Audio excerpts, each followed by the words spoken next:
Hi, everyone. I'm Josh Radbot, co-founder and CEO of the PBC Conference, the B2B conference for payments, banking, and compliance in the cannabis industry.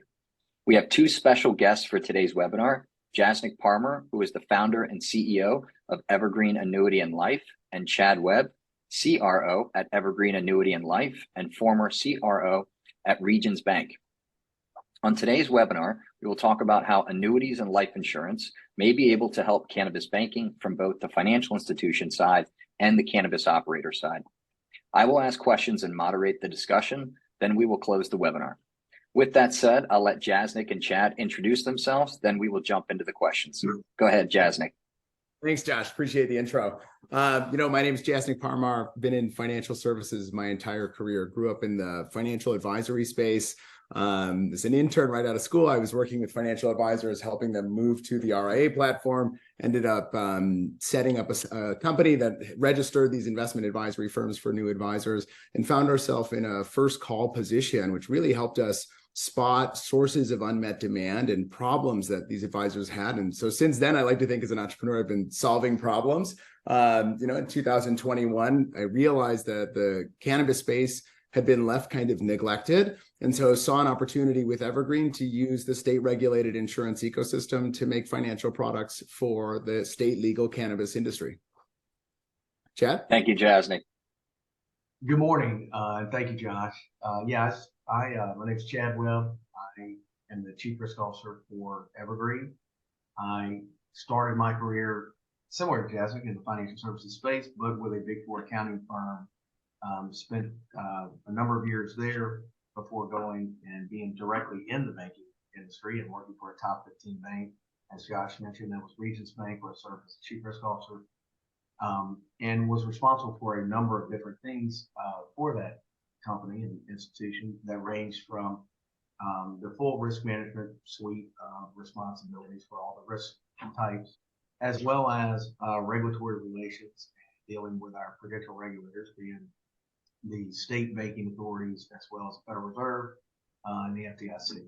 So interface with those folks every day, which we were sourcing problems throughout the industry at a grassroots level for our institution. After I left Regions, I was a private equity firm where I was able to really dive in and look at a lot of the deals that were happening in the cannabis space. Then became a personal investor in the cannabis space, along with some business ventures, and served on a board of some major operators in the industry today. So when you couple my background with banking and as currently with running operators, it's a nice fit to be able to funnel lots of industry problems and needs to folks like Jasnick. So that's how I arrived here today, John. Excellent. Thank you so much for that, Chad. So with that, we can jump right into the question. So Jasnick, you kind of touched on this, but what was the problem you saw that led you to starting Evergreen Annuity and Life? Yeah, thanks, Josh. So when I first met cannabis entrepreneurs, 2021, the market was different. But given my background in financial services, I looked at these entrepreneurs that came in as brutally overtaxed, terribly underserved. And, being a good salesman, I said, of course I can take care of you, right? And then it ran face first into the wall that financial professionals across the country have hit time and time again. And I realized that the industry hadn't been institutionalized, I guess, in the way I had assumed, right? And so back then I couldn't spell 280E, safe banking. I wasn't familiar with these, but I had set up insurance companies for high net worth, ultra high net worth business owners throughout my career, and I knew insurance to be a state regulated only industry. And so I began on this notion with the team to build financial products in a state regulated ecosystem that could serve the cannabis industry. And at the beginning, we were super focused on, the clients that I had always served, entrepreneurs, executives, and employees. And later we stumbled into at the PBC conference, and under the guidance or direction pointing from Green Check Verified, another opportunity or niche that we could deploy the same concept of state regulated instruments to solve some of the institutional plumbing problems that are inherent to banking the cannabis industry. And so it's a really exciting time and an exciting place to work on. It's an interesting niche to say the least, right? Insurance and banking, but we love it. It's honestly, we have the best jobs, in the world. Thank you very much for that and the PBC plug. So with that, can you spoon feed us exactly what the product is and who are the current customers? Yeah, absolutely. So our launch product is built for institutions that are banking the cannabis industry today.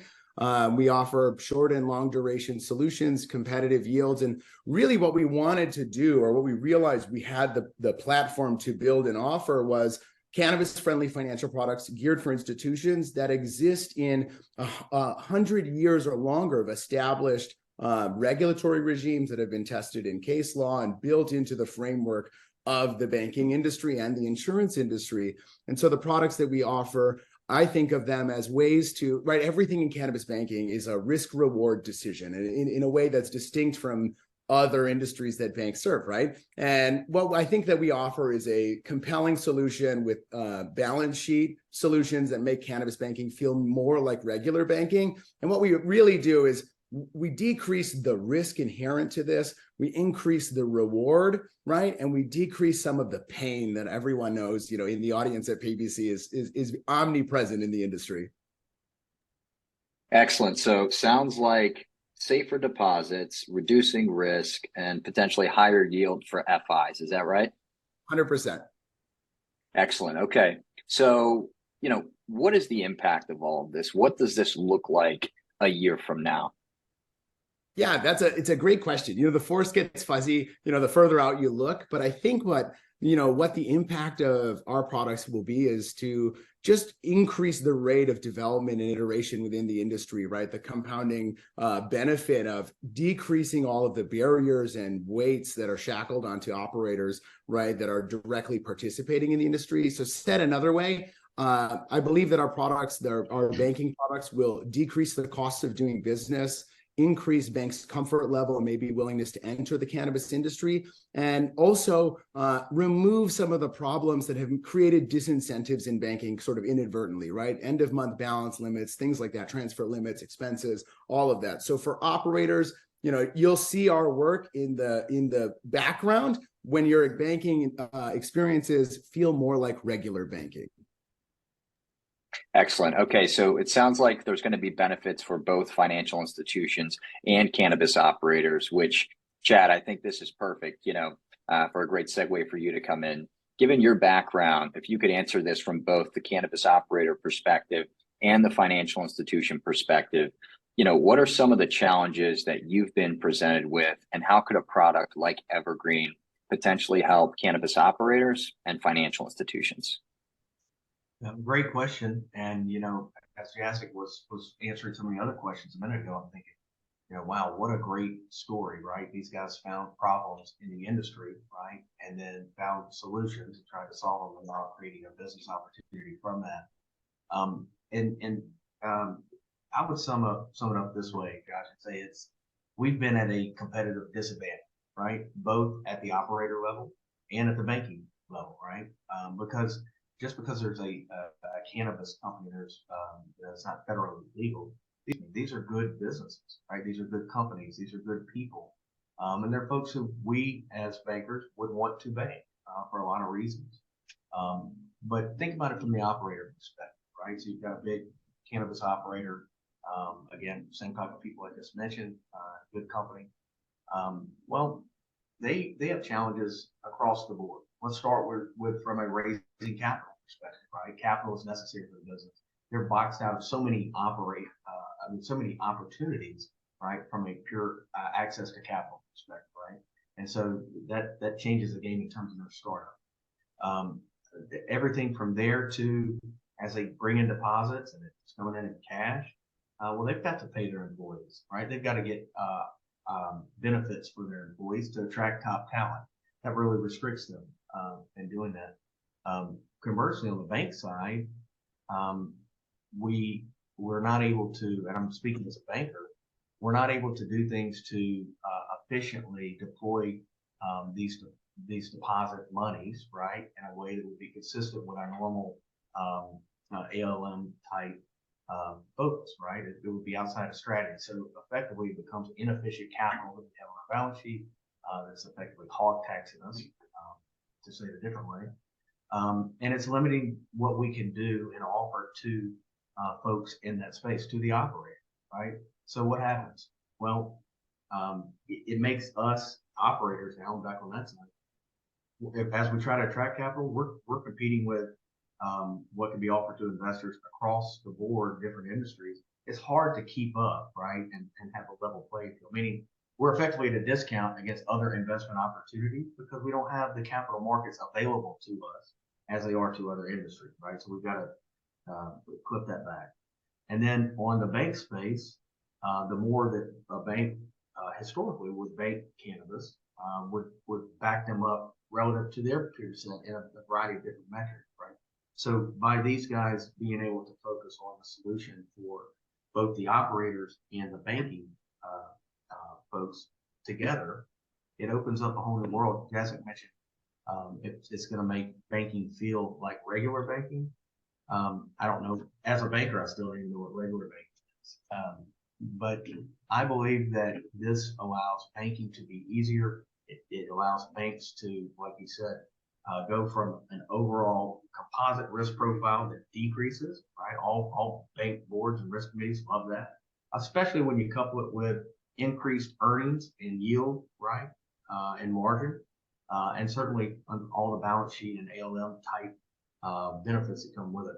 And then the operators, we're able to, I wouldn't say just have regular banking, but now we're able to compete with regular businesses for their people, right, to run our companies, and for the capital that we need to take us to the next level and compete across the board. So this opens up things for both sides, and I'm very excited to learn about it and be part of it. Chad, I think you nailed it. And when I think of the cannabis financial services industry, the institutional level or the retail level, right, the entrepreneur, executive, and employee, and the CRBs themselves, it's about bringing them equality of access to financial services the way that everyone else in this country has. And for me, it's not that our products are be all end all or solve everything, but we are bringing them traditional solutions that are pillars of financial planning, investment, and general money management, right? And opening up the number of tools available so they've got more tools to deal with the problems that they have. And for banks, I mean, you see it so prevalent, right? There's such a focus because of the inherent challenges in the balance sheet, right, on generating NIR, non-interest revenue from ancillaries, right? And you see that prevalent and on the rise in the industry, and it makes so much sense to attack that fee problem. And so for us, we see a way to solve some of those balance sheet challenges and to open up a set of products that the banks already have available to sell to everyone else that are now geared for the cannabis industry and play nice in the ecosystem with end-to-end compliance and really meeting the highest standards that are required to enter the industry, as everyone banking it today knows. That's right. And that's a great point, because as a banker and as someone being in the risk management side of the house, working with the regulators, we want to be very respectful of that, right? And we know that the banks are partners with their prudential regulators and what they require. And that's something I've been very impressed with you and the leadership team, Jessica, and designing everything with that in mind, right? So what you all put together is just for that audience, so to speak, and that you understand the obstacle course effectively that you need to run to have a new product approved. And certainly the gravity of making sure that it fits within all of their regulatory requirements. And you place such a good focus, strong focus on being regulatory centric, right? And with the right risk management. So, again, I think it's, as a banker, I would have liked to have seen more things like this. I already knew that side, help us navigate that. So, great job. Thank you guys for that. That was a lot to unpack, which leads directly into my next question. So, we talked about these benefits and the solutions and how this is going to make banking kind of like banking in any other industry without a lot of the restrictions that, these folks are currently facing. So why is it important to solve this problem now? I think the answer is now is too late. In 2021, I thought that these problems had been kind of addressed already. I didn't realize that such a prominent industry, right, that's, in a secular growth, right, in its infancy, right, if you take the long horizon, hadn't been addressed and hadn't been served, have been effectively left out and marginalized. So why is now the right time? Because there's no time that's better, right? I can't go back, but I can do the job now, and we can start to solve our small part of the problem. I'd have to agree, and I think a lot of the other folks listening would as well. So thank you for that. I think a question maybe everybody's wondering now is Evergreen live? Great. That's a great question, right? I think a lot of people have seen me running around the industry for 3 years. Finally, yes. So today, as of recording, we are not yet in the market. By the time this is out, or we're at PBC, we will have our first products approved and in the marketplace for sale to institutions banking the industry. And pretty close behind that, we're going to have the first fixed index annuities, term life insurance, and index universal life insurance available for the retail customers, CRBs, entrepreneurs, executives, anyone affected by federal illegality of cannabis in financial services. We're coming, and we're here to help. Fantastic. Thank you so much. Exciting. So with our last and final question for those listening, what is the best way to learn more about Evergreen and reach you, Jasnick and Chad? Yeah, the easiest way to get a hold of me is, find me on LinkedIn, add me, and, I try to get back to everybody really fast. So connect with me there. I'd be happy to have a conversation, get something set up. And then also check out evergreenannuity.com. You can hit the contact form to get in touch with the team, schedule some time with an expert, and just kind of learn what we're working on. We know it's new. We think it's exciting, and we'd like to share more. Excellent. Thank you so much for that. So with that said, I would like to give a big thank you to Jasnick and Chad for joining us today on this webinar. If you're interested in cannabis banking and would like to meet Jasnick and his team in person, please join us at our PBC conference on September 21st and 22nd in Washington, D.C. at the Capitol Hilton Hotel. Thank you all so much. Thank you. Thank you, Josh. We'll see everybody at PBC. I can't wait. Good job.